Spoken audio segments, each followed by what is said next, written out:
आइए जी सर। यहाँ पर देखिए, मैं फ़िलहाल अंबरपेट पे हूँ। अंबरपेट पे एक बड़ा ब्रिज बन रहा, तकरीबन ये ब्रिज जो है 2018 से बनते आ रहा है। 2021 में इसका काम चालू हुआ। तो जब ब्रिज का काम चालू हुआ था उस वक्त ये ब्रिज जो है ministry for roads transport and highways, जो सेंट्रल गवर्नमेंट की मिनिस्ट्री है, उसके तहत उसके फंड्स पे ये ब्रिज बन रहा। पहले हमारे किशन रेड्डी साहब एमएलए थे, बाद में सिकंदराबाद एमपी बने। ये अंबरपेट एरिया भी उनको आया, मिनिस्टर बनने के बाद में ये उनकी कोशिशों की वजह से ये ब्रिज बन रहा। इसमें यह हुआ कि जब ब्रिज बना तो खुद एक प्लानिंग करते, वो प्लानिंग में जो है कहीं ना कहीं ये लोग जो है मस्जिदों को, ये छोटे छोटे जो खबर है उनको नहीं देखे, ये लोग नहीं देख के मस्जिद का पूरा डिजाइनिंग कर दिए। अब ये 2018 में डिजाइनिंग हुई, 2019 में इसका डेमोलिशन स्टार्ट हुआ, 2020 होते होते 2024 आ गया। तो आपको मालूम है कि आज से 3 साल पहले यहाँ पर अंबरपेट में एक मस्जिद एक खाना हुआ करती थी।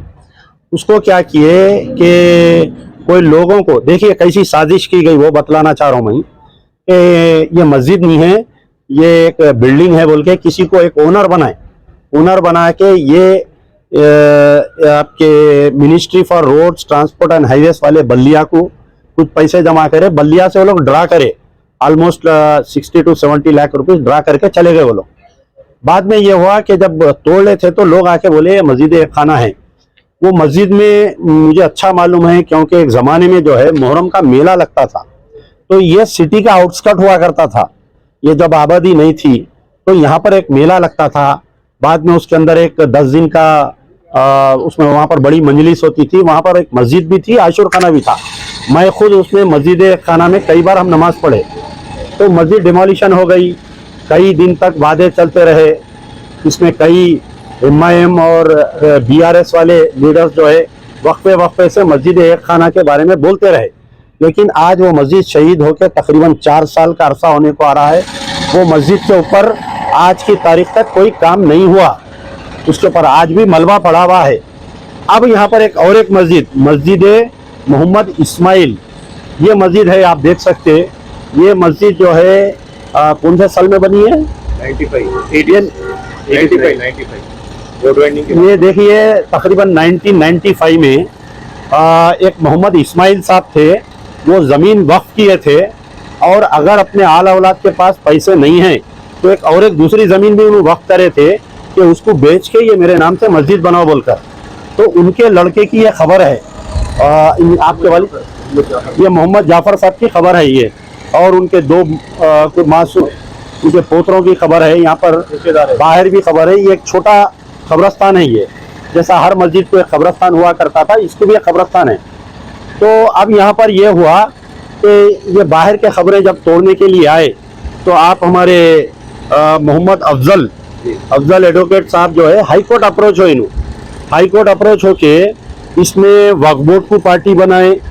एक्चुअल ये होना चाहिए था कि ये अल्लाह की मिल्कियत है, ये इसमें इसको बचाना इसकी जिम्मेदारी वक्फ बोर्ड की है। वक्फ बोर्ड इसके अंदर बिल्कुल सो रहा है। वक्फ बोर्ड, वहाँ पर चेयरमैन नहीं, वहाँ पर कमेटी नहीं, बहुत सारे इश्यूज हैं वहाँ पर। तो अब ये हुआ कि वक्फ बोर्ड के नो रिस्पॉन्स नहीं देने की वजह से ये लोग क्या किए, 5 लाख रुपए वहाँ पर डिपॉजिट किए। आर्बिट्रेशन जो नहीं कोर्ट में जमा करे ना, 5 लाख रुपए, 1 रुपया भी नहीं, ट्राइब्यूनल में 22 स्क्वायर यार्ड का प्राइवेट पट्टा, 22 स्क्वायर यार्ड जो मस्जिद की मलगी लिए ये लोग, उसके लिए जमा करे पैसे, कोर्ट में है वो पैसे, बोर्ड में नहीं है पैसे। तो वक्फ बोर्ड सोने की वजह से आज ये प्रॉब्लम आ रहा है। इमीडिएट वक्फ बोर्ड एक्शन में आना, ये कब्रस्तान को बचाना, ये मस्जिद को बचाना, ये लोग अपनी तौर पर लड़ाई लड़ रहे हैं। लेकिन अब जो बात आ रही है कि मस्जिद का कुछ पोर्शन भी ये लोग लेते बोल रहे हैं, तो ना इसमें हम इजाज़त दे सकते, ना उनके अफराद ख़ानदान इजाज़त दे सकते, क्योंकि ये अल्लाह का घर है और ज़मीन से लेके आसमान तक ये अल्लाह का घर है ये।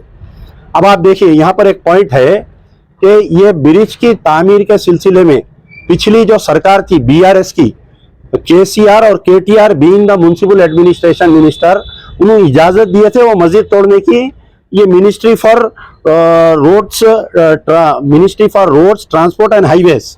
तो अगर अब उनकी हुकूमत चले गई, मस्जिद एक खाना तोड़ने की वजह से बदवा लगी, मुसलमान जो है उनसे नाराज हो गए, उनको वोट नहीं दिए, आज उनके हाथ में भीख का चिप्पा आ गया उनके। केसीआर केटी उनकी बेटी जो है जेल में है, केटीआर रोडों पे है, हरीश राव कहाँ है नहीं मालूम। बहरहाल ये हुआ, लेकिन अब कांग्रेस को मुसलमान वोट दिए, रेवंत रेड्डी सरकार आई यहाँ पर। अगर कांग्रेस की गवर्नमेंट, रेवंत रेड्डी की गवर्नमेंट भी अगर ये मस्जिद को तोड़ने के लिए मिनिस्ट्री फॉर रोड्स ट्रांसपोर्ट, हो सकता है कि किशन रेड्डी की दोस्ती में, रेड्डी की दोस्ती में या बीजेपी कांग्रेस की दोस्ती में अगर इजाजत देंगे तो कांग्रेस के लिए भी लम्हे फिक्र है। आने वाले जो भी इंतखाबात होंगे कांग्रेस बोल्ड आउट हो जाएंगी, वॉश आउट हो जाएंगी। ये अमजदुल्ला खान नहीं, सारे तेलंगाना के मुसलमानों की तरफ से ये वार्निंग है।